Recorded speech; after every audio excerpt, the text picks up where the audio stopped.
Plágio é uma conversa a dois com um convidado. Todas as semanas, Bruno Lemos e Filipe Gomes juntam-se a um convidado para plagiar os podcasts que gostam. É mais do que um debate, é menos do que uma entrevista. É uma conversa com contraditório em que, no fim, todas as opiniões interessam. É um debate em que nunca ninguém perde, porque todos têm razão. Ouça e subscreva o podcast nas plataformas habituais. Felicidade enorme. Vou tentar não chorar primeiro que tudo, e digo-te porquê, porque desde que me conheço, que sofri muito por este clube, sofro muito por o Sporting, como adepto sofri muito. E quem me conhece sabe perfeitamente que conseguir isto no Sporting é uma alegria enorme. Eu falo por muitos sportinguistas que a esta hora, garantidamente, que sabem o que eu estou a dizer. Porque desde os meus 5 anos de idade que gosto do Sporting, que sofro do Sporting, e eu estou aqui num lugar de sonho. Vou ficar na história assim, vou eu e a minha equipa. A minha esposa, a minha filha, sportinguista, tudo sportinguista, o meu pai e a minha mãe. O meu pai está adorou, de certeza. A minha mãe deve estar a sofrer muito, de certeza. Não consigo mais, por favor. Não consigo mais. Goza neste momento, esperamos por nós, esperem por nós no aeroporto. Viva o Sporting, viva Estremoz, viva a Marinheira. Ó Nuno, aqui o Rabano Maria é um bocadinho diferente, não é? Sportingista de gema. É pá, mas tudo bem. Eu perdoo, aliás. Rapaz, eu se tiver que ir ao Benfica fazer o mesmo, também vou, não sei. Também vais. Ai, mas... Ainda te emocionas com estas coisas, a ver estas coisas, ou já passou? Emociona. Não, eu sou de fácil, não é preciso muito. Eu não prometo que a meio da conversa que a gente vai a ter, depende, se isto for para um lado, vai. Eu não escondo nada, não. Então estás à vontade comigo. Tens lágrima fácil, Eu sou de lágrima fácil, é pá, falo muito de coração. Olha, Filipe, eras tu que andavas a correr de cuecas à volta da rotunda, disseram-me. Eras tu. Não, eu não me meto nessas coisas, pá. E na por cima numa altura destas, pá. Olha, se queres que te diga uma coisa horrível, é aquela gente a fazer rateres e campeões e o resto. Epá, eu desatino, olha, uma boa irritação da semana, desatino que aquilo... Não consigo entender, pronto, não consigo entender o que é que lhes move aquilo. Epá, se dissessem que iam todos gritar lá para a rotunda, epá, pronto, eu acho piada, uns gritavam de um lado, outros do outro, eu achava... Agora, gajos a andar de carro, sem controle absolutamente nenhum do que é que estão a fazer, ouve lá, não consigo entender. Boa noite a todos os que nos acompanham aqui o Plágio, já estamos numa dúzia de plágios, aqui de grandes convidados. Esta semana, como já repararam, convidámos o nosso amigo Nuno Luís Grades Lopes, também conhecido por Nuno Alentejano, não é, por muitos. O Nuno nasce a 26 de dezembro de 1971. A primeira pergunta é já esta. Nuno, é verdade que nasce nestas alturas, nunca tem festa de anos? Pá, dia 26 de dezembro nunca tens festas de anos, certeza. Tenho, faço questão, porque agora é verdade... Só tem uma prenda. Aqui há duas coisas que eu posso já dizer. Uma delas é que os doces do Natal dão para a festa de anos e depois quando aparece o Filipe, ele pede sempre um tupperwarezinho para levar qualquer coisa para casa. Não lembro que era assim, não sei se ele ainda utiliza esta tática, mas eu vi-o fazer isso várias vezes. Pá, depois, quando puderem arranjar um tupperwarezinho, pá, só com meio dúzia dele. Nem levava o tupperware, nem levava. Filipe, se eu estiver a mentir, podes dizer alguma coisa? Eu, por acaso, agora que estás a falar nisso, recordo-me de fazer isso uma vez nos anos. Do Zé Polido, exatamente, foi do Zé Polido. E a Dona Isabela arranjou-me uma marmitazinha. É verdade. Só que eu na altura vi isso e pensei assim, bem, isto a partir já deve ser assim já um habitué, mas pronto, ok, valeu por isso. É verdade.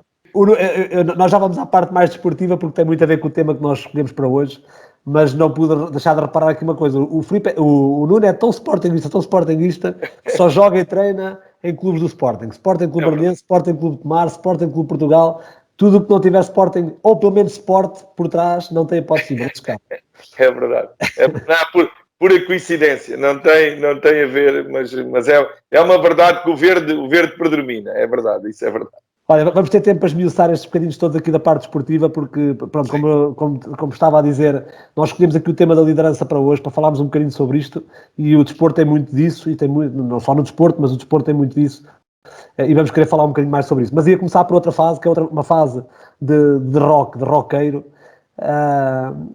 que acaba por ser um bocadinho normal, todos nós passamos por essa fase, quem nasceu nos últimos 30 anos do século XX, né? Até é estranho falar assim, mas quem nasceu nesses últimos 30 anos é muito normal ter passado pela fase do rock, mas tu acabas por passar de uma forma um bocadinho diferente, não só tens a gravação de duas demos, 2 álbuns, etc, mas eu investo porque foste tocar ao Johnny Guitar, quer dizer, como é que é tocar no Johnny Guitar, naquela altura? Olha, por acaso fomos tocar 2 vezes, mas sabes que nunca consegui tocar no Rock Rendezvous, que era o meu grande objetivo na altura, mas chegámos a ver um concerto no Rock Rendezvous, aliás, uma tarde, Emas Foi-se, Clandestinos, não me lembro agora mais bandas, mas sei que fizemos uma viagem de comboio na altura para ver e conhecer ao vivo o Rock Rendezvous no Rego, perto da Gulbenkian, penso eu, que era por aí, mas foi uma viagem espetacular, porque era o rock a florir completamente na altura. Pronto, e nós tocámos no Johnny Guitar e tivemos até uma crítica do falecido Zé Pedro, uma crítica espetacular, pronto, que nós às vezes, o Polido vai fazendo questão de recordar isso à malta do Facebook, e ele vai fazendo questão, mas foram tempos, sabes que eu sempre vi a música não como músico, mas como um grupo de amigos e onde o filme que me marcou foi o filme dos U2. O filme dos U2, quem viu e conhece, é marcante porque foi aí que nasceu um bocadinho a nossa ideia. Foi das melhores páginas da minha vida, atenção, e que eu não perco, e que acima de tudo ajudou-me a compreender as coisas de uma forma diferente. E o processo criativo, porque nós nunca enverdámos por um caminho dos covers, neste caso, um processo criativo e do zero, porque o grande mentor disto foi o Tiago, e o Tiago não sabia uma nota musical, mas ele ainda hoje é assim, é teimoso, e era tão teimoso que fazia questão de não saber e não querer saber. Portanto, ele fazia as posições, mas não lhe perguntassem ele qual era a nota ou qual era o acorde, que ele não dizia. Mas pronto, foi completamente autodidata. E eu a tocar bateria igual. Portanto, eu lembro-me de ter as minhas mãos cheias de bolhas. Hoje sei perfeitamente, né, que isso tinha a ver com não sabia pegar nas baquetas, e como não sabia pegar nas baquetas, chegava cheio de bolhas. Né? Mas pronto, a vontade e o querer... Bruno, e digo que foram horas e horas de ensaios, incrível. Foi uma fase da nossa vida que eu guardo e estimo, e faço questão ainda de manter esses amigos da música.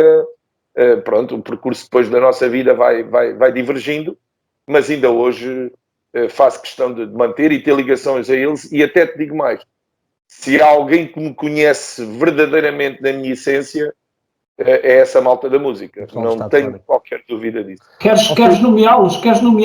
Lembras-te de todos? Não lembro, não. A formação inicial é o Gary, né? O Gary era sempre um amigo especial. O Gary foi um amigo especial a vida toda. Dar um abraço para o Canadá, para o Gary. Um abraço para ele. Eu, felizmente, ainda de vez em quando falamos também ao telefone. O Gary, o Mário Nicolau, o Luís Guerreiro, o Polido, e o Tiago. Portanto, esta era a formação inicial. Mais tarde houve as mexidas e apareceu o Sergito, e apareceu o Donato. Portanto, e ficámos aqui, logicamente, que mais uns artistas convidados que houve por meio. O Filipe foi um deles, numa aparição, lembro-me como se fosse hoje, no Império. Num teatro na Vieira. Foste tocar a peça eu penso que foi a peça do Fidalgo Aprendiz. Do Fidalgo Aprendiz, sim. Foram tempos espetaculares. Portanto, eu guardo isso e começar. E atenção que tocámos um dos concertos que eu guardo, de facto, foi o da Festa do Avante. tocámos num palco na festa do Avante, na altura, eu só fui uma vez à festa do Avante, e foi essa vez, foi lá tocar, e eu gostei tanto daquilo, que voltei no dia a seguir. Tocámos, vim a casa e voltei no dia a seguir. Porque, de facto, era diferente, foi diferente. Foi Era um ambiente completamente diferente. Um ambiente completamente diferente e o concerto correu-nos tão bem que nós voltámos. Mas pronto, isso era o sonho do Rockstar. Mas fica aqui uma coisa clara que é giro, porque o sonho do Rockstar andava a par do sonho do hóquei, do jogador de hóquei. Mas há uma coisa que eu hoje digo e que sempre disse: nunca coloquei a música à frente do hóquei. Nunca. Mesmo como jogador, e havia sempre alguém que dizia, agora era um problema que era, os concertos eram de noite, ou sábado à noite, ou jogos de domingo de manhã, ou sexta à noite, era impossível. Era impossível, pronto. Daí a carreira como jogador não foi, na minha opinião, não foi tão brilhante como a minha carreira como treinador. Filipe, tu, ao ouvires isto, quer dizer, uns vão tocar ao Johnny Guitarra e tu nem na Casa da Cultura da Marinha consegues ir tocar, pá, não tens vergonha disso? Eu não tenho vergonha nenhuma. Não, mas olha que... Não, mas eu há pouco tempo encontrei... Tinha uma caixa, um caixote com uns recuerdos no sótão. E fui lá buscar a caixa, e pus-me a mexer naquilo e encontrei lá várias coisas, entre elas duas coisas que posso partilhar aqui com vocês. Uma delas foi o bilhete do Johnny Guitar, que eu tenho lá, e outra coisa foi um catálogo que eu até publiquei no Facebook da Roca, sobre uma exposição da Roca. E eu estou a falar nisto porquê? Porque o Nuno também passou pelo sótão da casa do Tiago e do Pedro. E tu lembras-te que aquilo era um sítio onde se fazia música e onde se tocava e onde se conversava? Um sítio fantástico. Olha, eu até aproveito para vos contar, nós ensaiávamos, aliás, a nossa banda, Estado Sónico, foi lá, mas antes do Estado Sónico eram os 7-7, onde era eu vocalista. E começámos, porque tenho assim uma voz bem forte. Calibrada. Então, como cantava tão mal, passei para ir para a bateria, que era a parte mais fácil de equilibrar. Mas pronto. Mas ainda hoje tenho aquela sensação, que eu ainda gostava de cantar uma vez assim, um fado, uma sala cheia, e cantar assim um fado, uma música qualquer, que me tocasse. Mas pronto, é mais um sonho da minha vida. Tens que pedir ao teu amigo... Ao Zé Gonzalez. Zé Gonzalez. Isso. Vou convidar, ele vai-me convidar para ir lá à casa da Amália.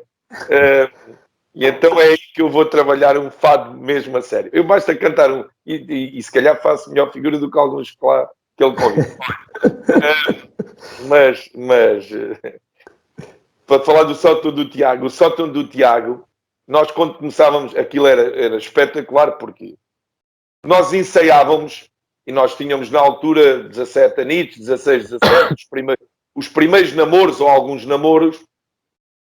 E atenção, alguns amigos nossos e amigas namorados, passar ali uma noite no sótão do Tiago, aquilo era agradável, era melhor do que andar aí na rua, não é?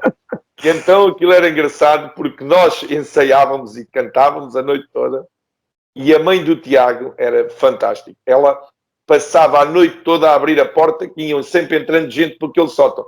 Agora, vocês acreditam que a mãe do Tiago nunca reclamava, nunca chamou a atenção? Chegávamos a estar 20, 30 pessoas naquele sótão, mas nós ensaiávamos.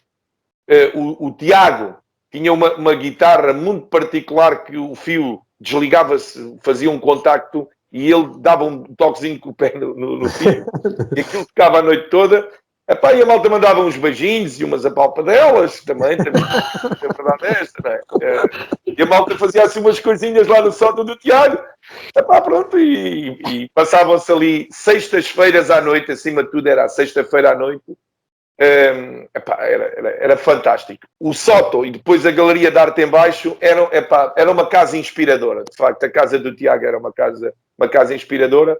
que outrora foi a primeira rádio na Marinha. O Filipe deve estar nessa, eu não estou nessa, mas porque o Filipe tinha a ligação do irmão do Tiago, do Pedro, e a primeira rádio pirata na Marinha foi, de facto, no sótão do Tiago. Portanto, não me recordo o nome, mas pronto, foi um sótão emblemático da nossa... Olha, eu estava-me a lembrar há pouco, estavas a dizer que a figura do Zé Pedro dos Chutos faz um comentário em relação ao Estado Sónico, mas eu também me lembro, na altura, que sai uma notícia, um artigo, não sei se foi ele que escreveu, no Blitz, que falava muito bem do Estado Sónico, e destacava muito a questão da diferença da banda também pela trompete.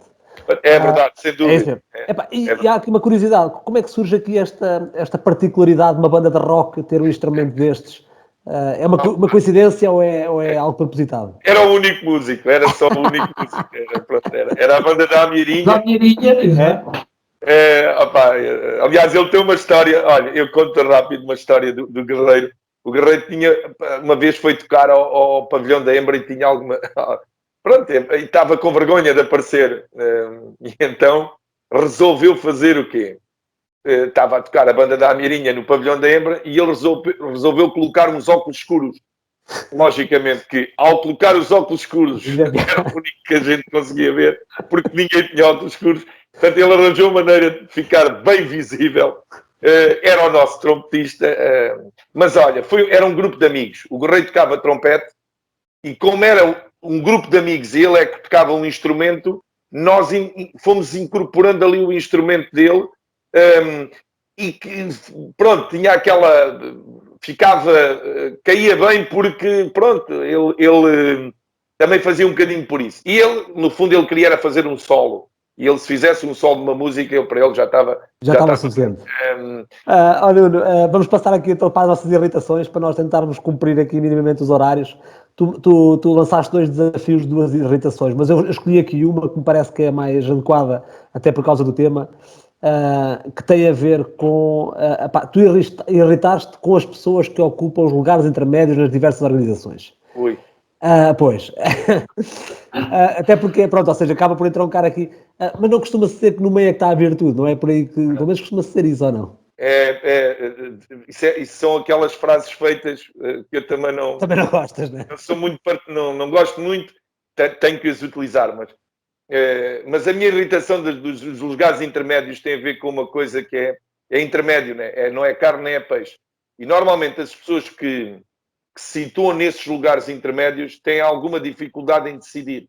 Mas há muita coisa que passa por eles. Portanto, e não decidem, além de não decidirem, têm um problema que estão sempre a tentar ligar ao poder ou possivelmente a tentar agradar a alguém e depois os assuntos vão morrendo e as organizações têm dificuldade em andar exatamente por causa disso.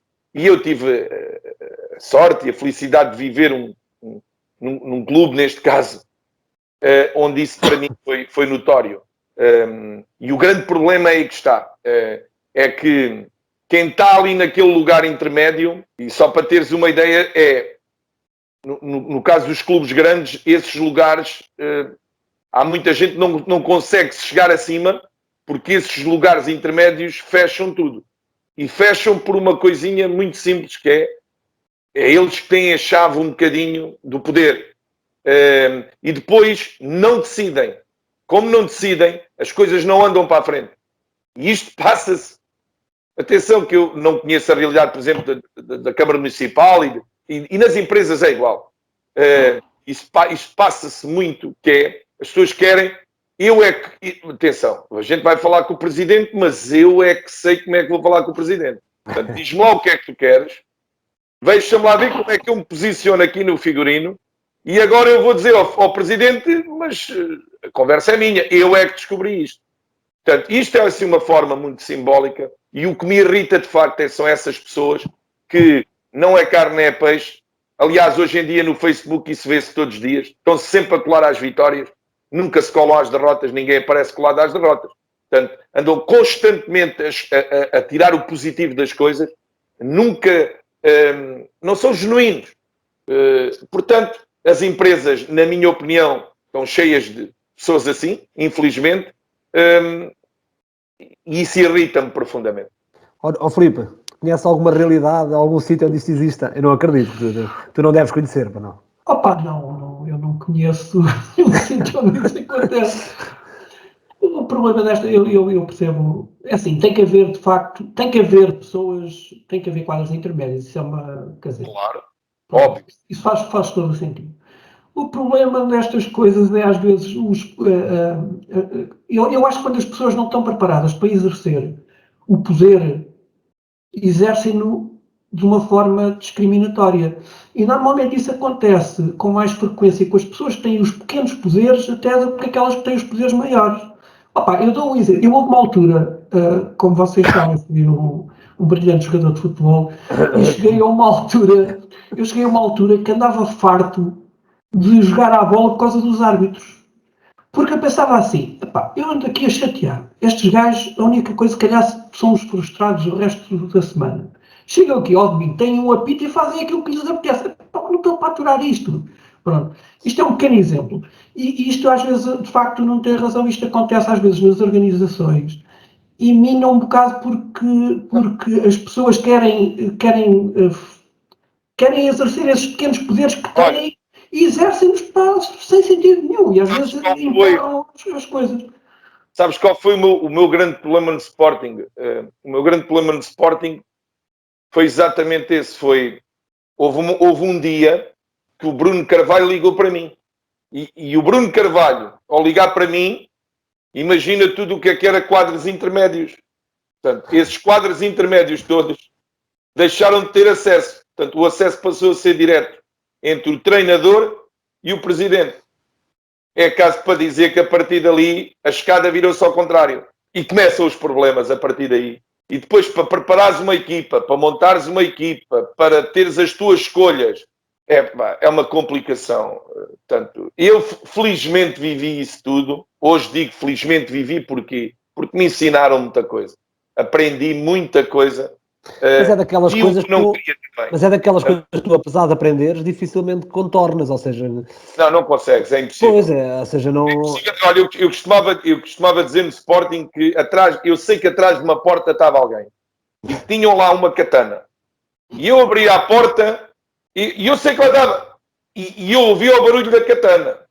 Só que, eu conseguia, ou baixava-me, ou tinha sorte... e o gajo desmaiava atrás da porta, havia sempre qualquer coisa. Foi até ao dia. Mas o problema é que iam boicotando. E eu não vou falar em nomes, mas eles sabem quem são e eles sabem que eu sei quem são. E aprendem muito. Hoje, acima de tudo, hoje, eu já os sinto à distância. Começo logo a perceber as movimentações.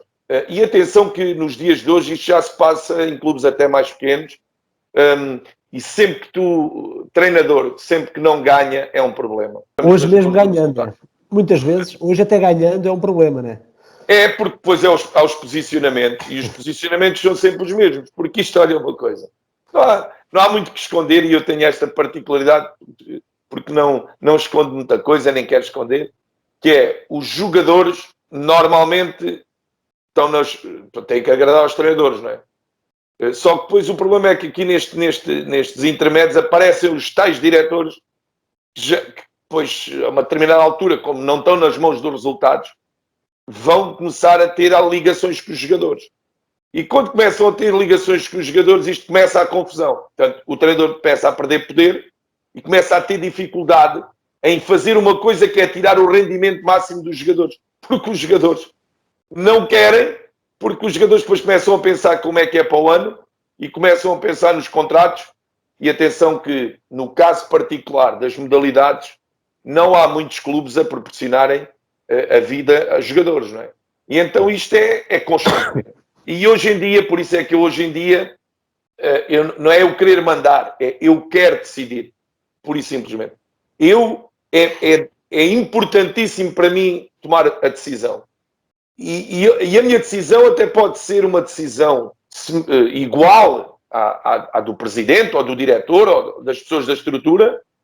Pode não ser a melhor, mas se for coincidente com as dele, eu aceito. E eu tive uma particularidade que é, eu no Sporting nunca fiz uma equipa.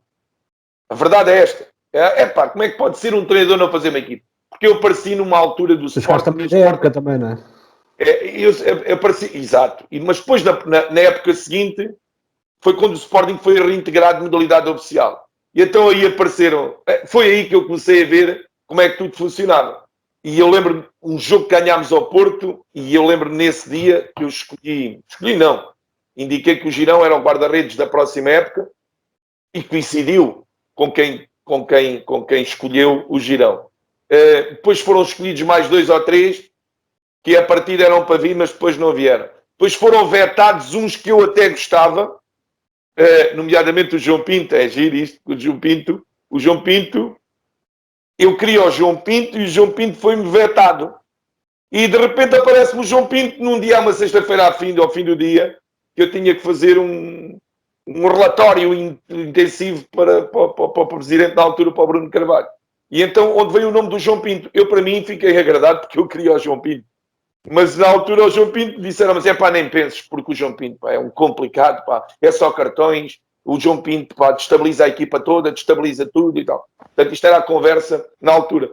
E eu digo assim, mas como é que pode ser? Então, mas eu destabilizava tudo e de repente vai-me cair aqui na equipa. Mas eu, para mim, como sempre tive alguma apetência para jogadores um bocadinho fora da caixa, e continuo a ter, e esses eu gosto desses desafios, e felizmente foi um dos melhores desafios da minha vida, foi de facto esse e o do Girão, porque são 2 amigos que eu tenho, e são pessoas que têm um sentido de grupo como muito poucos conheci, e nem sempre isto é possível. Felizmente eu hoje estou num clube, sou eu que faço a equipa, sou eu que tomo as decisões, pronto, e lá está. Depois, quando as coisas correm bem, a partir daqui também começas a ganhar credibilidade e capital. E se nós passarmos isto para as empresas, é mais ou menos a mesma coisa. Portanto, os resultados é que mandam nisto. Nuno, tu vais-me estrapalhar aqui o plágio todo, mas não faz mal nenhum. Vamos mudar aqui o ritmo da coisa, não há problema nenhum. Há uma pergunta que eu, por acaso, tinha curiosidade e faço-te já, que tem a ver com isto. Ou seja, quando chega a um grande clube já é um desafio brutal, não é? Como é que se lida com pessoas... Assim, atenção que eu, apesar de ter nascido ao lado do hóquei, porque eu aos 4 anos, tal como tu, também fui para os patins, só que eu era para a patinagem artística e era lá ao lado. Pois é, é isso mesmo. E, portanto, ou seja, acompanhei sempre o... várias vezes para ir para o hóquei, mas tu não querias. Foi, por acaso foi. E digo-te, é daquelas, se calhar, daquelas burrices para já, porque antigamente os jovens não queriam tantos esportes de pavilhão, né? Ou seja, tinham a pancada de jogar a bola na rua, ainda por cima em pelados. Claro. E sempre tive também uma sensação de algum respeito pelos treinadores de patinagem artística, porque acontecia com quase todos os miúdos que iam para lá, estavam lá 3 ou 4 meses, aprendiam a patinar e depois iam para o hóquei. Claro. E eu nunca tive coragem de fazer isso porque achava que também era injusto e dava muito bem com os treinadores na altura da patinagem artística. Mas isto para ter o quê? Eu não acompanho, portanto, não acompanho tanto assim o hóquei, portanto acompanho minimamente. Mas como é que se lida não só com um clube grande como o Sporting, mas também com um jogador como o Girão, que acaba por ser uma referência, quer dizer, brutal, e tu chegas a treinador de um grande clube, mas vens de treinar pequenos clubes, né? Como é que se consegue arranjar este equilíbrio? Depende das pessoas ou... Depende. Não, mas sabes que o Girão tem uma coisa que pouca gente tem. O Girão mata para ganhar. Atenção que isto é o sentido figurado do matar, não é? Mas o Girão é um animal. Esquece. Ele mata para ganhar. A verdade é esta. Agora, a particularidade do Girão, eu fui conhecendo o Girão. Portanto, isto é como tudo na vida. Nós temos que conhecer e depois tentar apanhar as químicas e as empatias. Eu lembro-me que a primeira vez que o primeiro treino que tive com o Girão, eu fiz-lhe uma coisa que eu hoje conto isto sem problema nenhum, propositadamente. Eu tirei-lhe a máscara, meti-o na baliza e disse-lhe para ele tirar a máscara e disse aos jogadores para rematarem à baliza de uma certa distância, e ele sem máscara. Ele tinha 2 reações, ou aceitava aquilo ou não aceitava, e começávamos ali o nosso bate-boca. E foi exatamente o que aconteceu. Agora, ele não aceitou, mas também não reclamou. Mas o empenho não foi o mesmo. E foi a primeira grande briga que nós tivemos. Tivemos várias. Incríveis. Ele tinha alguma dificuldade em aceitar quando eu lhe cobrava. Eu lembro-me no primeiro jogo que fizemos, por exemplo, com o Benfica, eu entendi que ele não teve uma atitude correta num penalti. que sofremos. E eu cobrei-lhe aquilo, esquece, aquela semana o Girão nem me falou. Agora tu dizes, como é que um jogador pode não falar ao treinador? Vive-se bem com isto, sem problema nenhum. E eu sabia que o Girão, em vésperas de competição forte, o Girão era aquele aluno, aquele aluno da escola, do teste, em que a aula era sempre dele. Portanto, véspera de teste, tinhas que fazer tudo para o Girão. E nós éramos um bocadinho assim. Portanto, o Girão queria determinados exercícios naquela semana que aquilo tinha que acontecer. E eu ajustava-me um pouco àquilo que ele queria, porque eu sabia que ele tinha que estar bem e sabia que a nossa estratégia batia um pouco nele. Portanto, isto para te dizer que o Girão não é um atleta nada fácil para nenhum treinador. Agora, eu tive a sorte de ter alguma empatia com ele e ele comigo, que hoje até a mantemos, mas treiná-lo, atenção, é muito difícil. Filipe, eu estou-te a ver aí a sair fumo por todo lado. Vamos aqui passar aqui à irritação do Filipe, que ele está-se a conter, ele nem consegue respirar este homem. Porque tem a ver com esta irritação, porque tu ainda não partilhaste connosco a irritação. Tu estás extremamente irritado. Eu penso que tem a ver com uma situação que aconteceu na reunião de Câmara. Aliás, eu parece-me que a última reunião de Câmara tem para aí irritações que nunca mais acabam. Mas tu escolheste aqui uma que tem a ver com a imoralidade das AFs e das CAFs.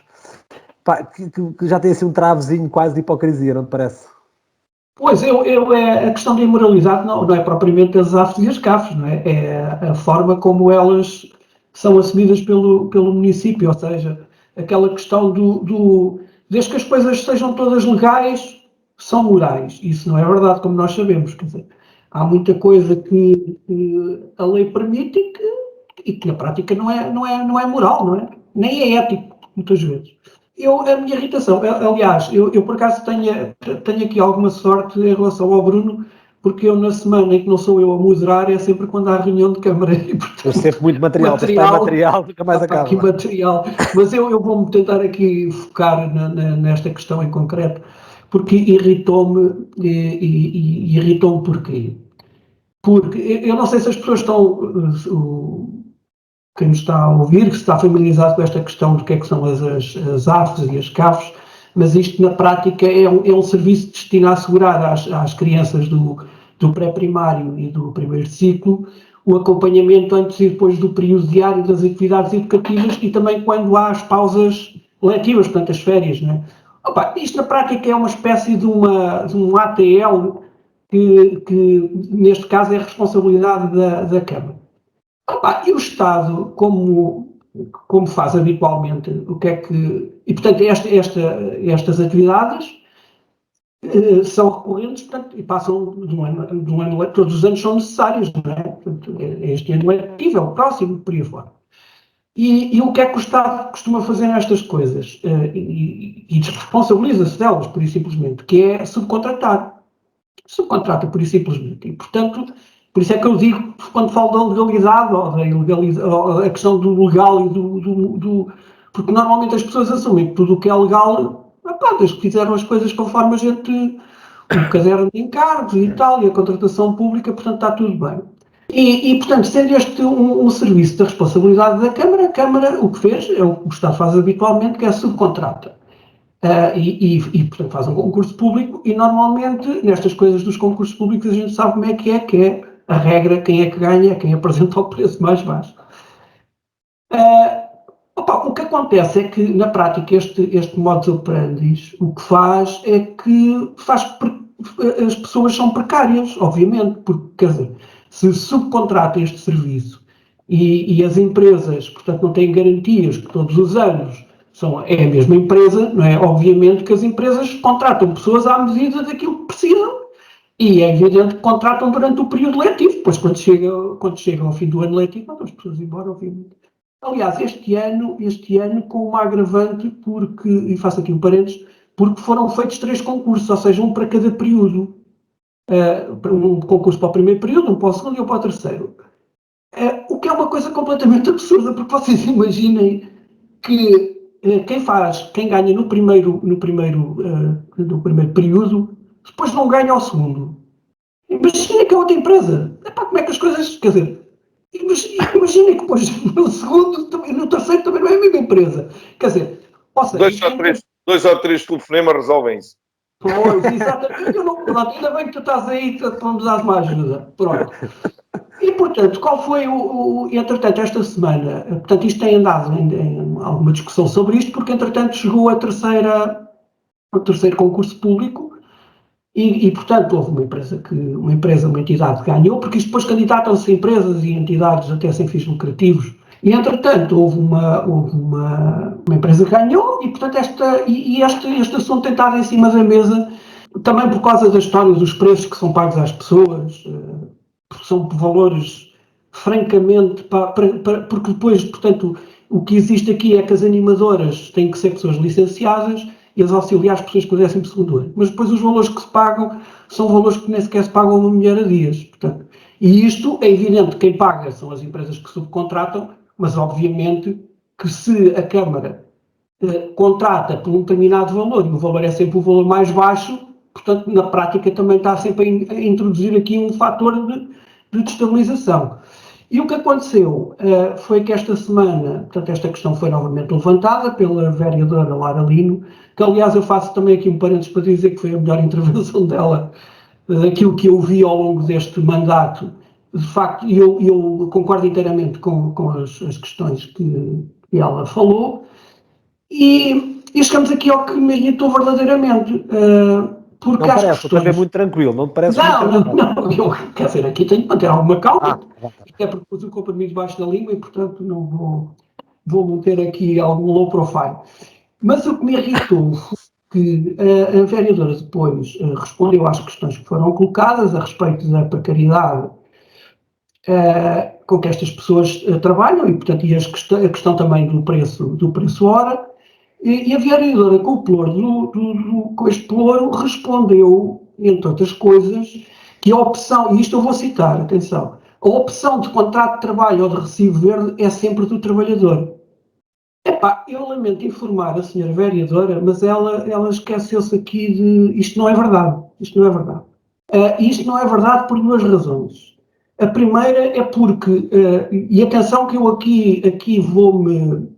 Eu não conheço o caderno de encargos deste último concurso, conheço porque o único que é público na base.gov, portanto, os contratos públicos, é a anterior, mas eu presumo que sejam iguais, e eu recordo que nas reuniões de Câmara uma das questões que os vereadores da oposição, de alguma forma, impuseram foi que, para resolver um bocadinho este problema da precariedade, fosse introduzida uma cláusula que obrigava a que houvesse um contrato de trabalho entre a empresa que ganha, ou a entidade que ganha o concurso e portanto, as pessoas que recrutam para prestar o serviço. Eu presumo que, ou pelo menos no anterior, havia essa cláusula e, portanto, por um lado, as pessoas não podiam, não era uma questão de opção, e por outro lado, eu também queria recordar que sempre que há um horário, um local de trabalho e uma subordinação hierárquica, isto é um falso recibo verde, porque isto é sempre trabalho por conta de outro. Portanto, esta coisa de que, e eu acho que quem está no poder deveria ter algum cuidado com este tipo de afirmações e da forma, porque isto no fundo, é desresponsabilizar a Câmara por aquilo que acontece. Epá, eu acho que isto é a desresponsabilização do Estado e eu via com bons olhos que fosse a própria Câmara a assumir isto, porque isto é todos os anos, quer dizer, estes funcionários são precisos todos os anos. O que na prática se faz é contratá-los por X meses, descartam-se e a seguir vão-se buscar outra vez. E depois, quem é que vai rodando? É a entidade empregadora. Portanto, isto para mim é imoral. E aquilo que se paga também é imoral. Aliás, há aqui outro pormenor que é a Câmara não introduz... há uma questão que é na contratação pública, que é o preço anormalmente baixo. Pois, que é essa a questão. Antigamente, quem fazia um preço anormalmente baixo, que era X% do valor que estava para a adjudicação, tinha que justificar porque é que estava a fazer esse valor anormalmente baixo. Mas agora já não é assim. Agora posso fazer um preço anormalmente baixo, desde que não existe nenhuma cláusula no contrato que impeça que essa empresa ganhe. Ou seja, isto estamos a fazer é esmagar cada vez mais os preços e obrigar as pessoas a trabalhar por 10 tostões. Mas esmagando os preços, Depois, como é que as empresas sobrevivem? E é isso é que eu acho... Lá está. Mas sabes que neste caso até foi uma IPSS que ganhou, portanto é uma entidade sem fins lucrativos. Pronto, então está. Por isso é que ganha. Mas depois temos continuamos a brincar às empresas que é, eu se montar uma empresa tem que ser lucrativa e tem que ganhar. E depois concorre com outras empresas que não são lucrativas e que não têm que ganhar. Pronto, e depois se calhar com um bocadinho de sorte ainda há um arranjinho à nossa moda, com qualquer coisa por baixo e está tudo bem. E continuamos. Nuno, tu acompanhas a política da Marinha ou és um gajo distraído nessas coisas? Não, eu gosto de gente a falar e então eu vou acompanhando a política. Agora, não estou... vamos lá ver, há coisas que eu não domino, não é?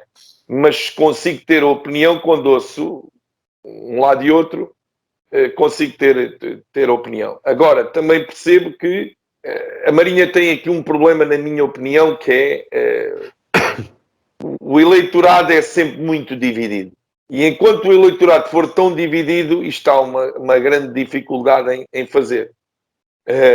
Agora, pronto, eu depois como olho para isto tudo em função do desporto, estou num sítio, neste caso, que é Tomar, onde não falta nada.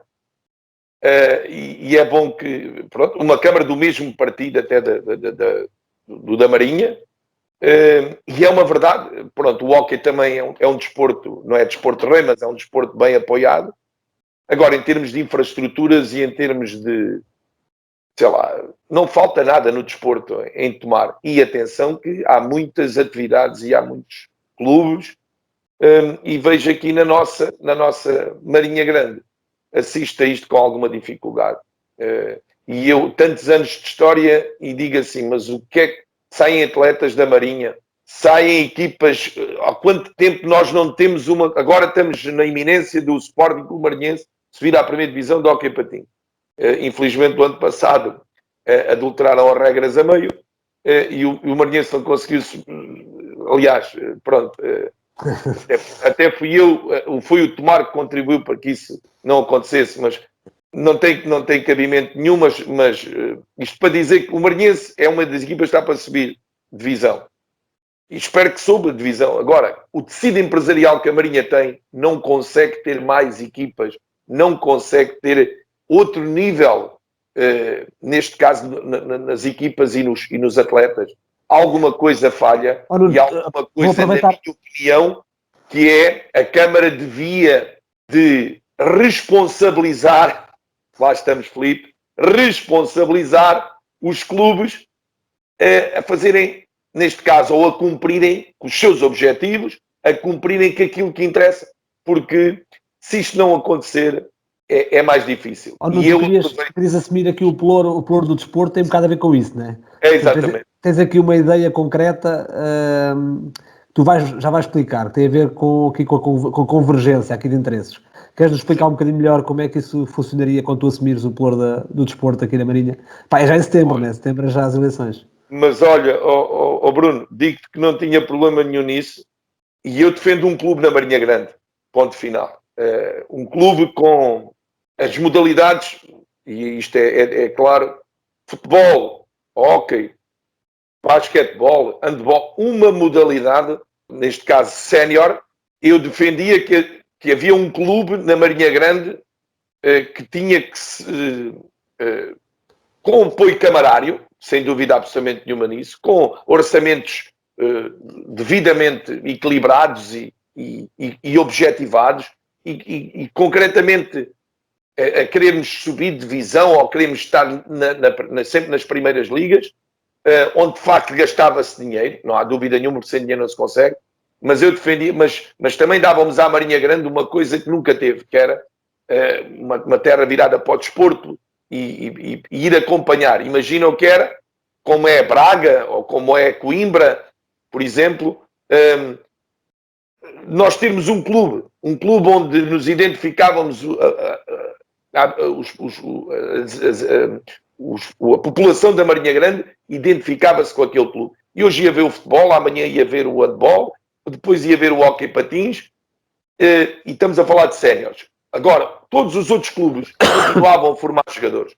E formavam jogadores para as equipas séniores serem representadas, neste caso, por um clube que era o Clube da Marinha Grande. Portanto, eu defendo isto. Continuavam a ter o mesmo património, o pavilhão de Évora continuava a ser do Sporting Clube Marinhense, o campo da Ordem do Lisboa Marinha, mas isso estava ao serviço, neste caso, da formação. E aí sim os clubes eram obrigados a dedicar-se à formação. E então tinham o Clube da Marinha Grande, o Clube dos Séniores, onde aí, de facto, havia outras coisas a movimentar, onde havia dinheiro, porque tinha que se movimentar dinheiro para ter os objetivos, e logicamente, com algum papel interventivo da Câmara e gestores, e pessoas do desporto, e pessoas, neste caso, que sabem gerir. Portanto, continuo a dizer, eu penso que já houve muita gente na Marinha a tentar fazer isto, já houve movimentos cada um com a sua ideia, mas eu acho que era fundamental, com infraestrutura, neste caso com pavilhão, com piscina, com campo de futebol, as infraestruturas tinham que estar criadas para que esses clubes pudessem estar disponíveis. E depois, de uma forma séria, e de uma forma, neste caso, onde houvesse cobrança exatamente às pessoas, porque isto não era na tentativa de mais dinheiro, extrapacear dinheiro e de entregar dinheiro por aí fora. Mas muitas vezes fala-se disso até no futebol por causa do Maranhense e do Lisboa Marinha. Uma pergunta aqui um bocadinho mais provocatória para ti. Se houvesse o hóquei no Lisboa Marinha, tu defendias a mesma coisa? Ou seja, porque... A mesma coisa. Por isso eu defendo que o Marinhense continuava com a formação e o Lisboa Marinha continuava com a formação a formarem para um clube da Marinha Grande.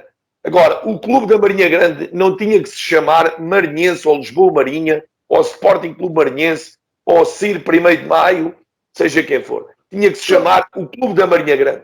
E o Clube da Marinha Grande porque... E sénior, o Clube da Marinha Grande não tinha formação. Só tinha equipas séniores. Mais nada. E convergíamos todos para as equipas séniores.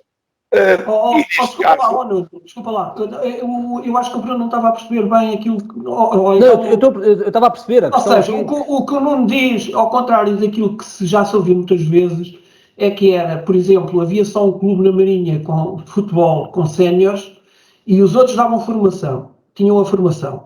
Claro. O que o Nuno está aqui a propor é uma coisa um bocadinho diferente, que é, os clubes que existem continuam a existir, mas só se dedicam à formação. E existe um clube, que é um clube de bandeira, digamos assim como temos... Claro. Assim como, sim. Pronto, e a bandeira é a Marinha, ou seja, eu estou a fazer aqui o paralelo à companhia aérea de aviação de bandeira, que é a de Portugal. Eu teria aqui um clube, que era o Clube de Bandeira, em que este clube era só dedicado aos séniores e em que reunia as modalidades todas. Tinha o handball, o basquete, essa hipótese nunca tinha ouvido falar nela. E esse clube estava na divisão máxima. Abaixo dessa divisão podiam militar outros clubes e os clubes que existem já. Agora, o Clube da Marinha Grande, esse sim, tinha a equipa na segunda liga, a apostar para ir para a primeira liga, e no handball a mesma coisa, e no basquete a mesma coisa. E não digam que isto é difícil de fazer, porque isto não é difícil de fazer. Agora, tem que haver vontade camarária e alguém a mobilizar as empresas, porque há muitas empresas, e a trabalhar o marketing dessas empresas, porque, vamos ver, se Oliveira das Meias tem basquete, Oliveira das Meias é uma zona forte em moldes. Tem basquete na primeira divisão, na Liga dos Campeões. Tem hóquei na primeira divisão, na Liga dos Campeões. Portanto, já estamos a falar de duas modalidades. Portanto, isto é um trabalho que demora anos. Agora, é mais fácil começar pelas modalidades do que começar pelo futebol. Sim, as modalidades acabam por ser mais barato pôr uma equipa no topo, não é? Logicamente. Agora, se estamos a falhar, olha, eu digo-te assim, 10 milhões de euros nas modalidades, metes 5 modalidades na Primeira Liga. 10 milhões de euros no futebol é mais complicado, se calhar, chegares até à Primeira Liga. E eu acho que isto dá sinal de união, de uniformidade. E eu defendo isso, como hoje em dia se defende a convergência das empresas. Portanto, isto eu não estou a falar nada. Se vimos em termos empresariais, os grandes grupos fazem o quê? aliás, temos grupos na Marinha de empresas de moldes que se vão fundindo e que o futuro vai ser esse. Eu não tenho de grande dúvida que é o que vai acontecer.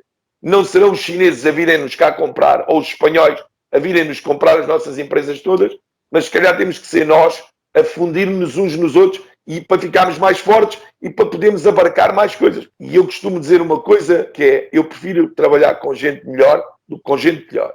Eu prefiro ter gente a meu lado melhor, boa, do que ter gente em que eu é que mando neles todos.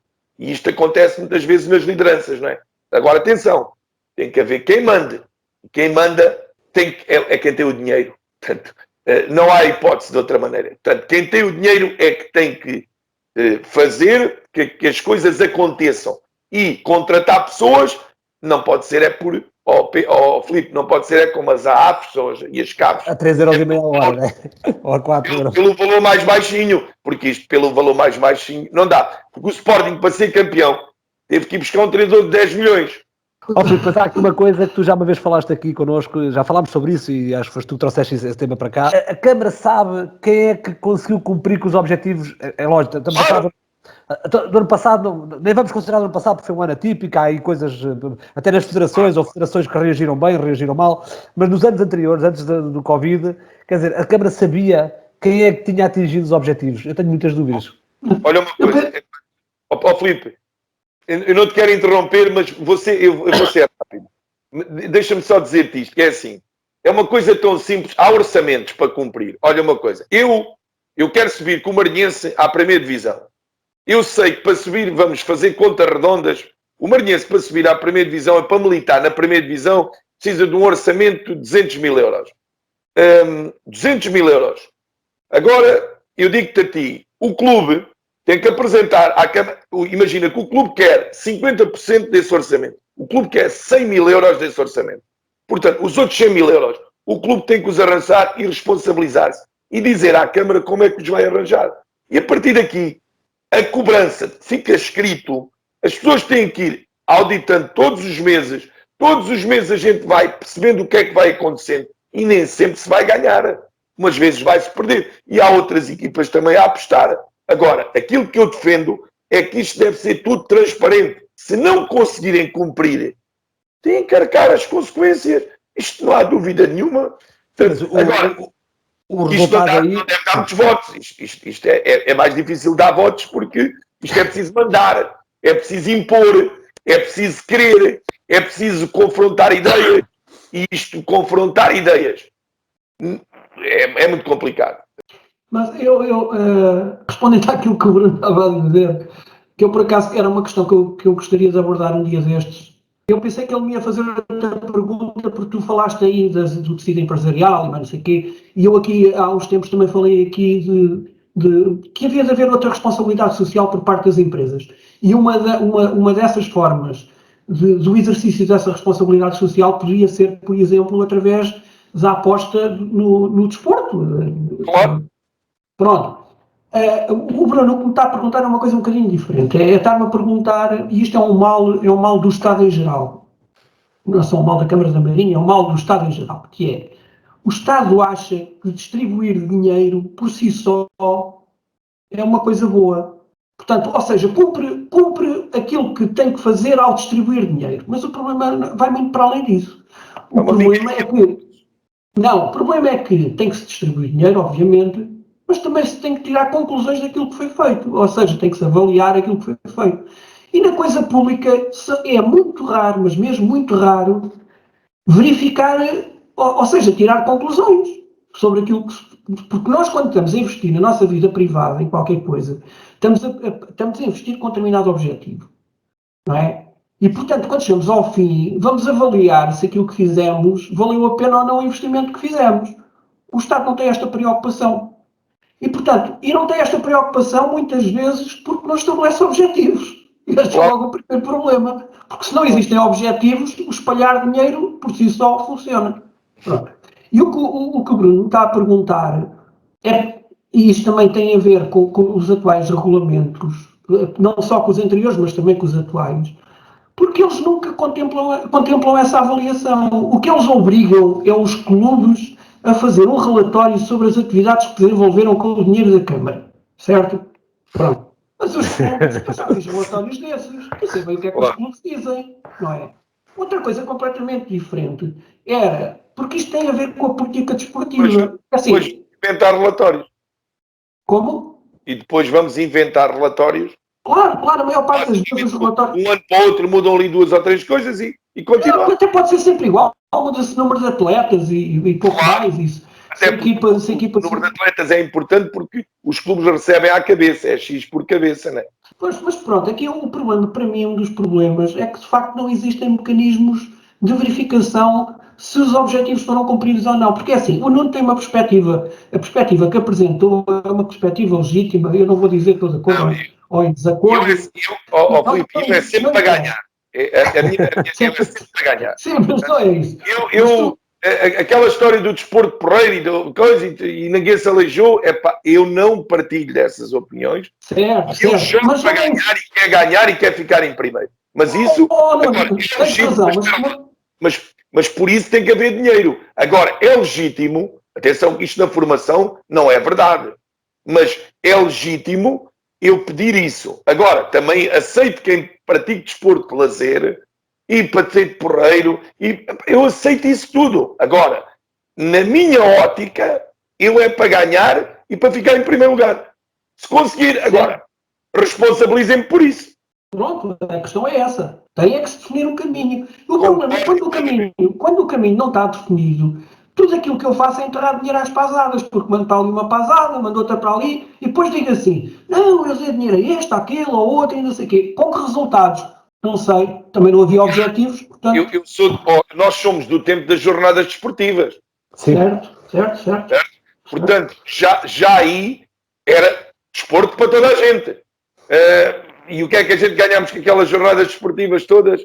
Atenção, que eu não critico, como tu estás a dizer, eu não estou a criticar, eu acho é que deve de haver um modelo. E o meu modelo é do ganhar e do empolgar as pessoas e de ter uma coisa que eu gostava de ver na Marinha, que era, em vez de estar em casa a ver o Sporting Benfica, eu ia ver o Marinha com o Pombal, ou ia ver o Marinha com o Guimarães, ou ia ver o Marinha com o Sanjonense.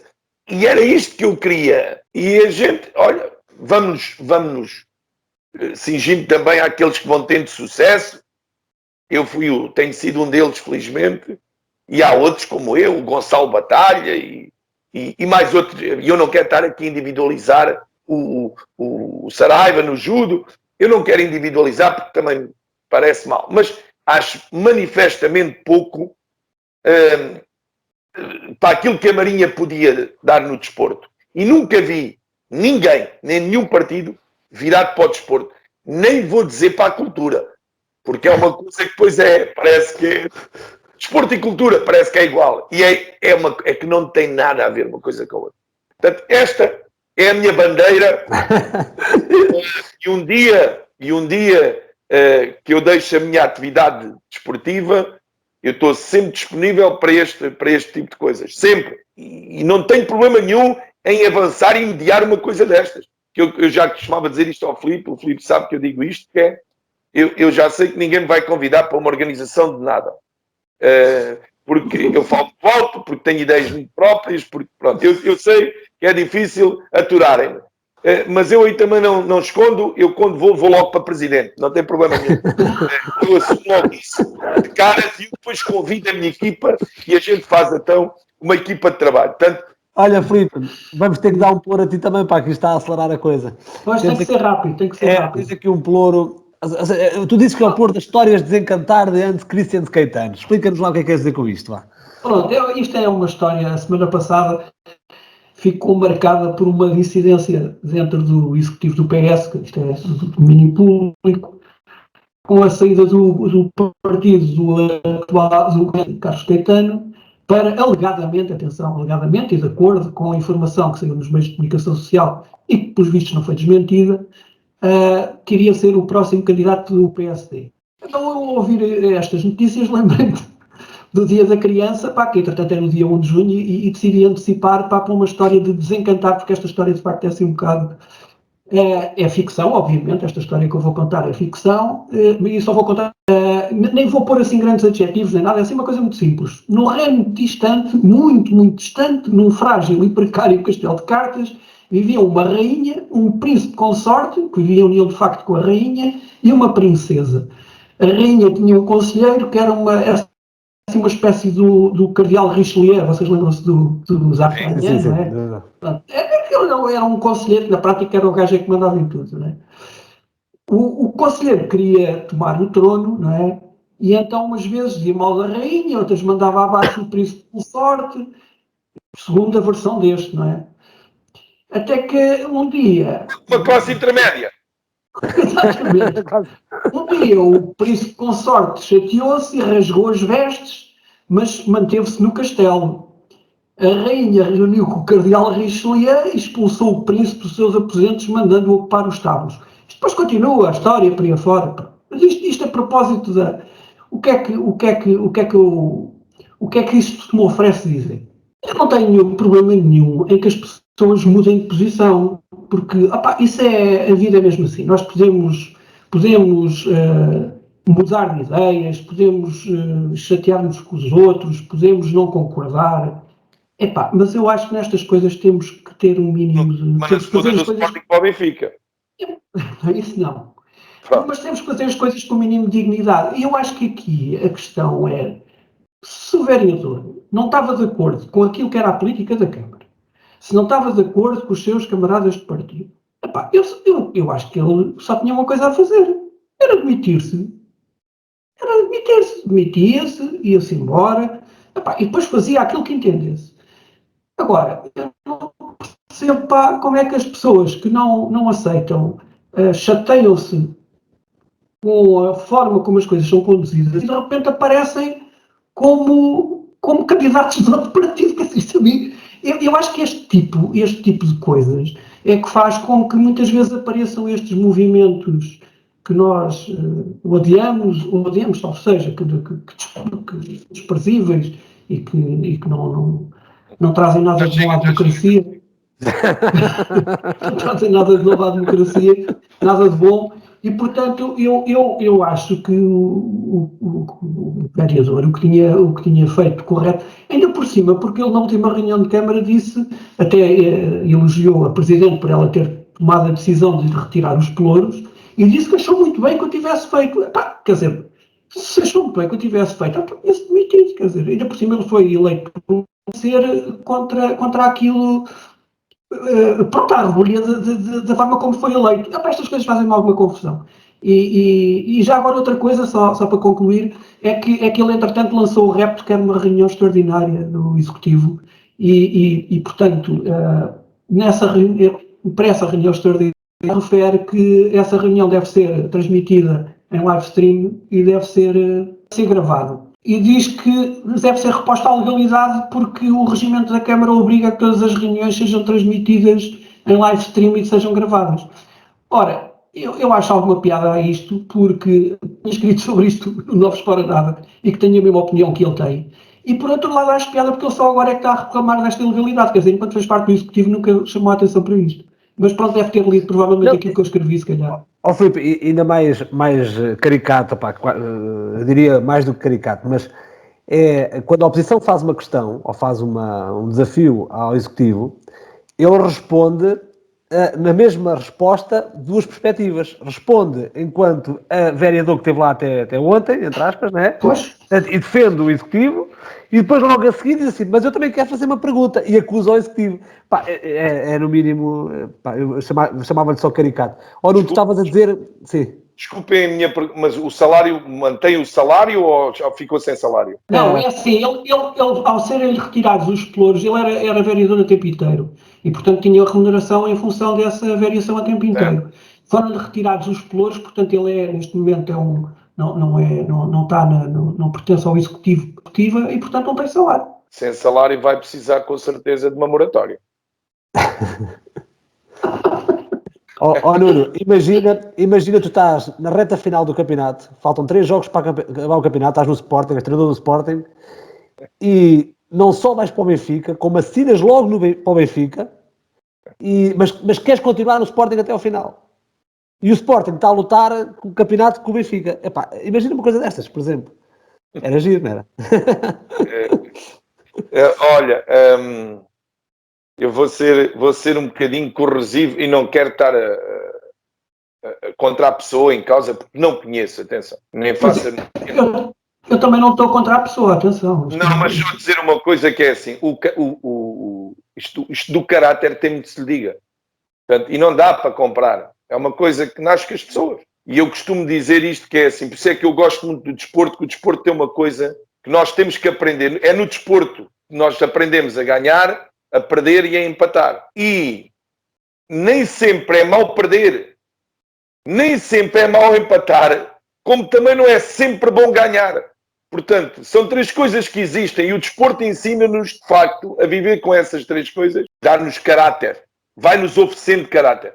Ó Nuno, vamos continuar aqui então, já para a reta mais final, nós temos vindo aqui a esmiuçar a tal parte mais da liderança e do desporto, então eu nem sequer vou fazer aqui uma volta muito grande aqui ao teu percurso até chegar ao Sporting, mas queria destacar esta questão. É indiscutível que o Sporting é um grande clube, como clube, portanto, e uma grande marca, não há dúvida nenhuma disso, independentemente de quem está a observar isso, mas o teu percurso até chegares ao Sporting, o Sporting na altura, no hóquei em particular, não era ninguém, quer dizer, se eu tinha subido à divisão há pouco tempo, muitos anos sem ter modalidade, portanto, se nós olharmos hoje para o Sporting como uma marca importante também no hóquei, também fazes parte dessa marca. Como é que é chegar ao Sporting nesta perspectiva? E faço já a pergunta seguinte, e como é que é chegar ou encontrar um presidente com as características do Bruno Carvalho? Olha, chegar ao Sporting, para já, foi fácil chegar ao Sporting na altura, porque o Sporting era acessível por ser um grande clube, mas estava quando eu vou para o Sporting estava a lutar para não descer na altura. Portanto, era o primeiro ou segundo ano na primeira divisão, era o segundo ano na primeira divisão, tinha tido tinha ido até à última na época anterior, na primeira divisão, e conseguiu-se safar na última jornada. Entrou na época mais difícil da primeira divisão, porque desciam 4 clubes direto e 2 iam à liguilha, e era um desafio muito importante e não era fácil. E eu, na altura, estava em Tomar. O Tomar estava, na altura, 2 pontos atrás do Sporting. Portanto, e o meu primeiro jogo era exatamente com o Tomar. Ou seja, se o Tomar ganhasse ao Sporting, o Tomar passava à frente do Sporting. Portanto, eu estava ali numa condição muito, muito difícil. Mas pronto. Mas cheguei a um Sporting que treinava às 10 da noite e lembro-me de lá chegar, e a primeira medida que tomei foi: íamos começar a pré-época e começávamos a treinar às 7h30 da tarde, físico, e saíamos à meia-noite. Portanto, foram 3 semanas de loucura. Estamos a falar das 7h30 à meia-noite em São João da Talha, condições, não queria pensar, nem quer pensar. A bola saltava, o senhor do pavilhão à meia-noite ficava indignado porque era camarário, e o horário era até à meia-noite, e eu à meia-noite e 5 ainda andava aos berros, e o senhor ficava completamente indignado. Foi logo a primeira reclamação ao fim de uma semana, lógico. Então o que é que eu fiz nesse dia? Fui ter com o senhor da Câmara, desculpe lá, mas olha uma coisa, por meia horinha, se o senhor quiser algum dinheirito por fora, a gente estamos sempre prontos para uma coisa dessas, não é? Agora deixe-me treinar, por favor. E ele, de facto, compreendeu, com um azar, que ele era do Benfica. E este era o Sporting da altura.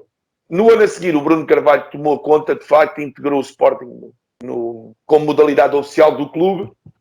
Nós, nem os equipamentos eram iguais aos da equipa, neste caso aos do futebol. E o Bruno Carvalho, para mim, foi muito fácil, porque o Bruno Carvalho olhava para mim como um Sportingista. E um homem de Sporting. E a minha aproximação ao Bruno Carvalho é feita um pouco nesta base, e eu tenho uma frase que o agarrou. Foi na véspera da Taça Sérgio, nós, antes de irmos para a Igualada, fizeram uma entrevista para a Sporting TV, e eu, na altura, como estou aqui a falar hoje com vocês, eu disse que queria ganhar. Não, nós vamos para a Igualada para ganhar. claro que aquilo era completamente utópico, entre aspas, né? Porque havia equipas com mais força que nós. E é engraçado que nós estávamos na palestra a fazer o vídeo no dia, na véspera do jogo, e recebo um telefonema do presidente Bruno Carvalho, até achei estranho, Bruno Carvalho, e era o Bruno Carvalho, e o Bruno Carvalho disse-me a mim assim: olha, Nuno, é só para lhe dizer que, de facto, é a primeira vez nestes meus 2, 3 anos de Sporting que ouvi um treinador, e na altura já existia o Nuno Dias, atenção, ouvi um treinador dizer que quer ganhar, que vai para ganhar. Este é o meu Sporting. Este é o Sporting que eu quero, independentemente dos jogadores. E a partir daqui ele ganhou aqui alguma empatia comigo, e eu com ele, não escondo isso, que depois, mais tarde, no segundo mandato, foi completamente desfeito, e que eu aproveito também para te dizer que a minha saída depois da equipa sénior tem uma coisa que eu acho importante, que é, eu como sportinguista tinha obrigação, na minha cabeça, moralmente, de aceitar um lugar menor. E tinha obrigação de fazer uma coisa que era o trabalho de formação. Mas pronto, depois tudo se alterou e o que era verdade hoje passou a não ser amanhã. Isto tem a ver... Passaram as condições todas. Porque eu percebi... E eu fui obrigado a tomar outro rumo, que nada me arrependo e que bastante estou feliz por isso. Hoje olho para o Sporting e vejo o futebol a fazer o caminho da formação, o futsal a fazer o caminho da formação e o hóquei patins não faz o caminho da formação, não aposta na formação e continua a recorrer ao estrangeiro e se isto dá títulos, é o que as pessoas querem, é títulos, e eu acho muito bem. Particularmente, não concordo, mas... Eu vi numa entrevista tua que tu destacas aqui a questão do... Tu até falas um momento de Jorge Jesus. Que é uma característica que está agarrado ao Jorge Jesus, já vem do Benfica, portanto, e foi para o Sporting e agora voltou outra vez para o Benfica.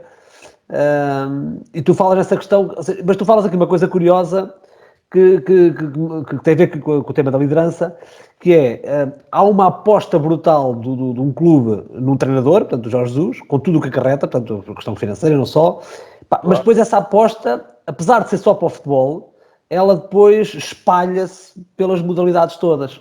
O problema, o Jorge Jesus era marcante e apostou-se, as fichas todas apostaram todas no Jorge Jesus.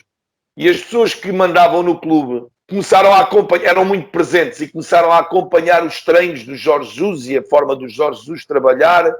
E eu não vou entrar sequer por aí. Mas eu comentava isto com o Nuno Dias, é engraçado, porque nós até falávamos na altura, e eu comentava isto com ele, quer dizer, nós quase que éramos obrigados a ter uma matriz igual à do Jorge Jesus. Portanto, eu tinha que tratar mal os jogadores, tratar mal, calma, era com alguma distância. Portanto, a minha liderança e a liderança que me levou a ganhar a Taça Ceres e a Supertaça era uma liderança próxima dos jogadores, onde nós, por exemplo, os jogadores não tinham que me chamar Mister, podiam me chamar Lopes ou Nuno Lopes. Isto era impossível. O Bruno Carvalho, uma vez numa reunião, quando o Ricardo Figueira me chamou Lopes, o Bruno Carvalho olhou e disse, na altura, disse assim para o Figueira: Lopes? Mas quem é o Lopes? O Jorge Jesus ironizava um bocadinho com os jogadores. Por vezes isto também não calhava bem aos jogadores. Calma. E nós tínhamos todos que seguir ali um padrão. Começámos a perceber que tínhamos que todos fazer o mesmo. E isso não foi positivo, de facto. E isto tudo, desculpa, e a palavra era assim, era pouca experiência. A pouca experiência levava a que a gente agarrasse a determinados padrões. Hoje, atenção, a liderança do Ruben Amorim hoje no Sporting, aos olhos do presidente Bruno Carvalho, aquilo era impossível. Não é? Aquelas brincadeiras que o Ruben Amorim faz com os jogadores, aquilo, eu era assim, olha, eu nunca me recordo, em modalidade nenhuma, nem clube nenhum, algum treinador ganhar sem uma relação, não digo tão como essa, mas com bastante proximidade aos jogadores. Epá, e nós vimos no futebol e não só. Os treinadores têm que ter sempre uma ligação, podem não dar aos abraços, mas têm que ter sempre uma ligação muito próxima. Mas olha, Bruno, os treinadores têm que ter uma coisa que é difícil ter, é um método e um modelo e uma coisa em que acreditam. e tem que o vender aos jogadores. E a grande dificuldade enquanto treinador é tu teres isto. Tu, como treinador, tens muitas ideias, mas às vezes tens dificuldade em vender o produto. E isto, na minha opinião, só os anos é que dão isto. Os anos e as práticas que vais tendo. E eu falo isso porque eu hoje sou um treinador completamente diferente daquilo que era, por exemplo, no Sporting. Não tem nada a ver. Eu hoje olho para um jogo de hóquei e consigo ver exatamente aquilo que eu quero ver. Como é que eu acho que, lá está, o Jorge Jesus, quando chegou ao Sporting, era exatamente assim. Ele tinha ideia clara do que é que queria. Tinha ideia clara dos jogadores que queria nas posições, como é que jogava o defesa direito, o defesa. E este produto que ele foi vendendo foi uma novidade para quem estava no Sporting e para as pessoas que lideravam o Sporting. E como viram aquilo, ficaram completamente, eu diria, bêbados. Olha, a palavra é esta. Ficaram bêbados com aquilo que viram. Olha, não se sabia tanto ao ponto de eu ser o treinador. Em 2014 o Sporting ganhou um título internacional. Foi a Taça Sérgio.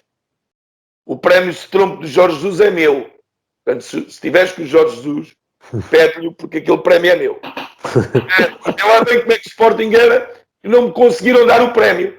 Porque a bebadeira do Jorge Jesus era tanta, quando chegou a novembro desse ano, depois de eu ganhar a Supertaça como ele ganhou, porque ele também ganhou a Supertaça, mas deram o prémio ao Jorge Jesus. E eu pergunto, o Jorge Jesus com 3 meses levou um prémio Strompe? Então e hoje, onde é que o Jorge Jesus... É que eu... A Bia sentava numa luva. Agora, ao Jorge Jesus... acabou naquilo que acabou.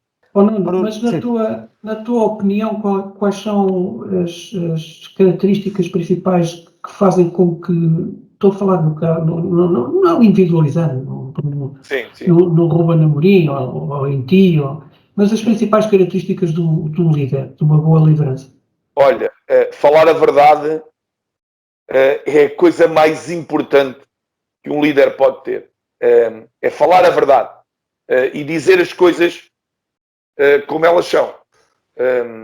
E por vezes isto é difícil de fazer. Depois, há uma coisa fundamental nesta história da liderança, que é tu seres uma pessoa de caráter.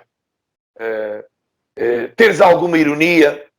Eu acho que é fundamental ter sentido de teres as tuas brincadeiras, os jogadores perceberem quando é que é sério e quando não é sério. E depois no treino, o grande trabalho é do treino e da equipa que está ao teu lado. Atenção que hoje, e isto eu já no hóquei sinto isso um pouco, eu não trabalho sozinho, atenção, mas passa tudo pelas minhas... A decisão final é quase sempre minha, excepto financeira, mas a decisão final é quase sempre minha. Até podemos fazer uma passagem, Nuno, até podemos fazer uma passagem para fazer aqui um paralelismo para não nos agarrarmos só à questão desportiva. Tu a uma certa altura dizes que os comportamentos geram comportamentos e já falámos aqui de exemplos desses. Mas, e fugindo agora da parte desportiva, porque a parte desportiva tem uma coisa, tu há pouco disseste que é a questão do grito, a questão do confronto, às vezes até o tocar, ou seja, eu tive uma pequena experiência como treinador também, e o tocar era importante, o abraço ao jogador, o empurrar o jogador, seja o que for. Mas quando passamos isto para as empresas, ou quando passamos isto, por exemplo, como há pouco falámos da questão da política, em que tens um presidente, e depois tens vereadores, e depois tens a oposição, e depois tens um conjunto grande de pessoas na estrutura, como é que se consegue estimular esses comportamentos com a entrada de alguém, contaminar a energia daquela organização sem poder gritar, entre aspas, né, como se faz no desporto? Bruno, eu permito-me que há uma coisa que eu discordo aqui nisto, que eu acho que o desporto não tem nada a ver com as empresas. Gerir um clube, neste caso, não é a mesma coisa que gerir uma empresa. É a minha opinião. Admito estar errado, e eu vou-te dizer o porquê. Porque o desporto é muito emocional. E há muito... Os mídias andam à volta do desporto de uma forma completamente diferente do que é as empresas. Agora, em termos de liderança, há muita coisa que se toca e há muita coisa que é semelhante. E eu aqui digo-te uma coisa que é difícil fazer isto, mas é falar a verdade. Se as pessoas ouvirem a verdade, por muito dura que seja, é esta a forma mais fácil de tu começares a liderar. E eu acredito nisto, daí eu utilizar uma frase que utilizo muita vez, que é o gajo lá de cima não dorme. Sabes que eu não sou... E o gajo lá de cima não dorme é uma coisa que eu acho... Os meus jogadores, eu tenho jogadores meus que já utilizam isto. Aliás, quem me ouvir dizer isto sabe que esta frase é minha e deve ser de mais gente. Mas esta história é porque eu acredito que nós, fazendo o bem vem a nós. Eu acredito nisto. Dizer as coisas como são, tomar decisões, não deixar as coisas dúbias, definir bem as regras e cobrar das pessoas. E é isto que eu faço. Neste caso, no hóquei patins é fácil.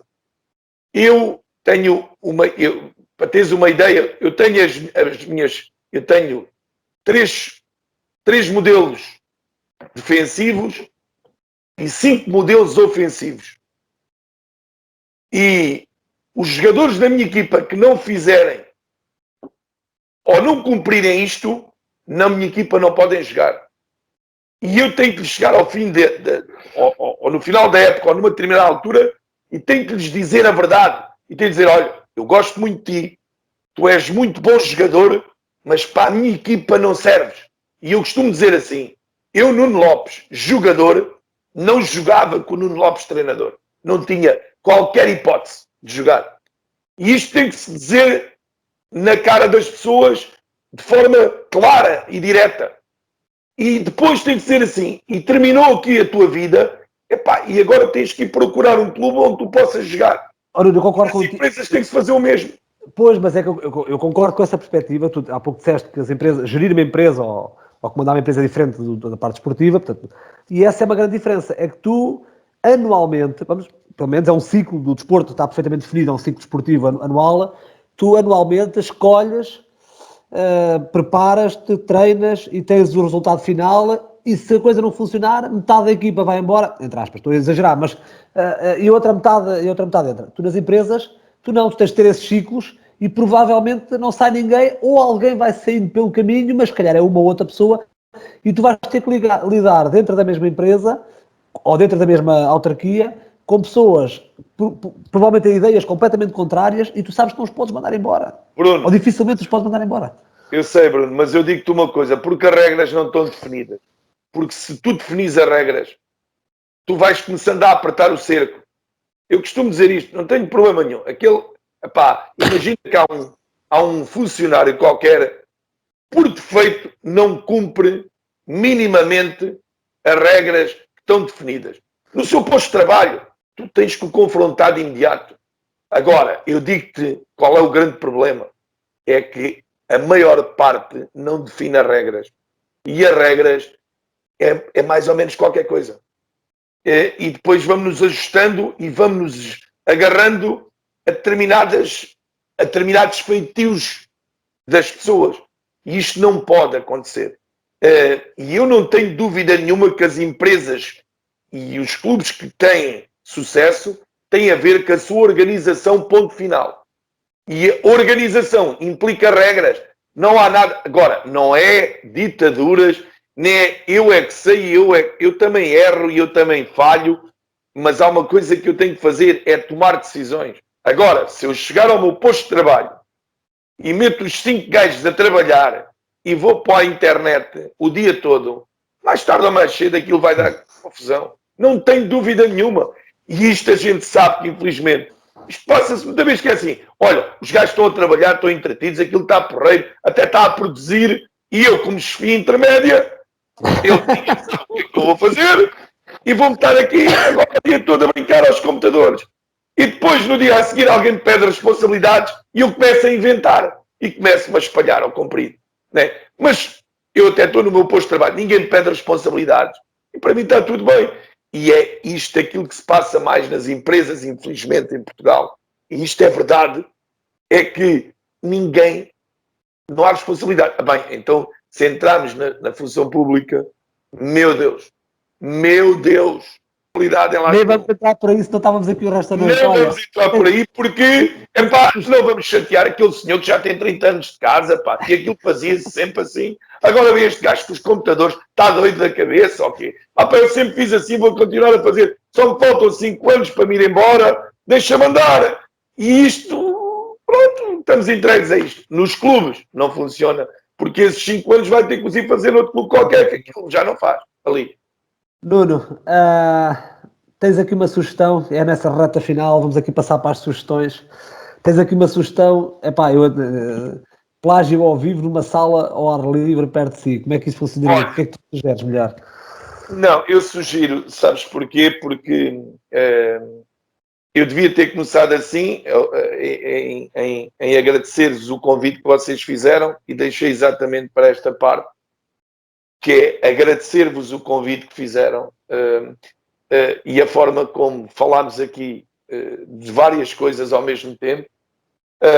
Dizer que isto é um sucesso, eu acho que é, porque é uma coisa simples e não são aquelas entrevistas às vezes que chapa 5, e nós falamos aqui abertamente, e eu acho que isto podia ser feito ao vivo, porque eu sei que o Covid é um problema, mas eu também te digo uma coisa, sabes que eu sou fã do Operário. O Operário é o meu sítio de eleição na Marinha Grande, e é um sítio que abarca tudo. E acho que era uma sala espetacular, e deixo aqui, lá está, eu estou sempre pronto a dar ideias. Pode ser que Cristina Carapinha esteja a ouvir, não é? Pode ser. Mas eu deixo o Operário como, eu acho que aquilo que nós estamos a fazer aqui hoje, numa sala como o Operário, por exemplo, ou no Bambi, outro espaço também espetacular que nós temos aqui perto, mas uma coisa com produção, ou um formato que vocês tiveram, na minha opinião, foram bastante felizes no nome, e porque assumiram uma coisa que já existe e já está feito, e acho que a malta vai dizer assim, isto é tipo Noite da Má Língua, ou qualquer coisa assim, quer dizer, ou outros programas que vocês plagiaram, no fundo, mas eu acho que foi uma ideia feliz porque o assumiram de cara limpa, ainda por cima o nome diz logo isso. Depois, porque a música é bastante feliz, a música do genérico, acho que vocês escolheram muito bem. O toque jazzístico acho que é espetacular, e porque eu acho que isto tinha tudo para ser numa sala. Acho que isto é um entertainer, e tem que ser feito com pessoas locais, porque não se dá ênfase a isto, e porque se calhar os nossos meios de comunicação social que têm as suas agendas, né? E não podem, se calhar, falar destas coisas da forma como nós falamos aqui, com determinado tipo de pessoas. Portanto, eu acho que isto é uma coisa, de facto, a assumir. Eu não sei se vocês estão interessados em fazê-lo, ou se já receberam, ou se vão ter convites para o fazer, mas deixo já aqui ao Luís Vasco o convite, porque é ele que explora um pouco o Operário, e como líder, neste caso, porque é também uma das pessoas que tem investido muito na divulgação de muita coisa, mas eu acho que a gente às vezes anda à procura de um concerto rock, de uma banda, e está aqui um formato de uma coisa que eu acho que é de louvar, dando espaço às pessoas para falar. Isto não se trata aqui de puxar os galões ou de ser gente importante. Eu acho que se pode fazer conversas muito melhores, neste caso, e ao vivo, numa sala perto de si, ao ar livre. Portanto, eu acho que fica aqui o repto, que alguém se lembre de vos convidar para fazer isto ou de fazer. Filipe, antes de fazer a tua sugestão, até porque eu sei qual é a tua sugestão, vou dizer a minha, se não te importares. A minha sugestão era, quem tiver problemas, quem tiver alguma coisa para resolver na Câmara, vá a reuniões de Câmara. Nós ainda, esta última reunião de Câmara, verificámos isso. Não custa nada. É assim, se vocês tentarem marcar uma reunião com alguma parte da Câmara para resolver um problema, têm dificuldades e as coisas não vão ser resolvidas ou vão demorar muito tempo. Se forem à reunião de Câmara, é um conselho que não tenho visto. Vão à reunião de Câmara, marcam a reunião. Em primeiro lugar, se marcarem, tem uma probabilidade muito grande do problema ser resolvido antes de chegar à reunião, que é para vocês não irem lá. E se forem lá, portanto, muito provavelmente vai ser resolvido logo a seguir. Portanto, a minha sugestão é esta: problemas, quem tiver coisas para aprovar, quem tiver licenças atrasadas, tudo para a reunião de Câmara que a coisa resolve. Sim, tens coisas para resolver, não. Tenho um problema. Vai lá, marcas a reunião de Câmara, marca a reunião de Câmara e vai lá. Eu já fui lá. A reunião de Câmara antes. Eu tenho aqui uma fatura de 500 euros de água para pagar. Mas tens que tirar... Olha uma coisa, Bruno, descobri o problema, tirei fotografias, fui lá levar, já paguei 3 meses de água depois, nunca isto me aconteceu. Epá, o problema não está resolvido, eu espero. E disseram assim, Nuno, olha que isto vai demorar muito tempo. Agora, eu tenho o tubo em minha casa para arranjar, não posso mandar o canalizador, anda ali com um bocado de fita cola, porque eu tenho que levar a temperatura está ali. Alguém me resolve este problema. Nuno, daqui a 15 dias, portanto, foi na terça-feira, na segunda-feira passada, portanto, daqui a 15 dias, marcas, vais à reunião de Câmara, é na reunião de Câmara, não é marcar uma reunião de Câmara, é na reunião de Câmara. Portanto, e vais lá e resolves o problema. Filipe, diz lá, a tua última, vamos aqui fechar esta sessão, qual é a tua sugestão aqui para terminarmos aqui o 12º plágio? Olha, eu para já só aceito o repto do Nuno se tiver bailarinas, portanto, ao vivo, num espaço aberto e com bailarinas. Obviamente, não podíamos acabar de outra maneira, e a sugestão que eu faço é ouvir a música do Estado Sónico, que está disponível no SoundCloud, e eu penso que é assim que vamos terminar, não é, Bruno? É assim mesmo, vamos terminar. Já estamos a terminar assim, já estamos a ouvir. E pronto, e agradecer ao Nuno a presença neste nosso 12º plágio. Havia aqui muita coisa para dizer, eu lembro-me, podia recordar aqui, por exemplo, o voto de louvor na Assembleia Municipal da Marinha Grande, também que o Nuno teve na altura da vitória na Taça Cerce, e outras coisas certamente. Nuno, mesmo para terminar, o que é que diz aos teus olhos?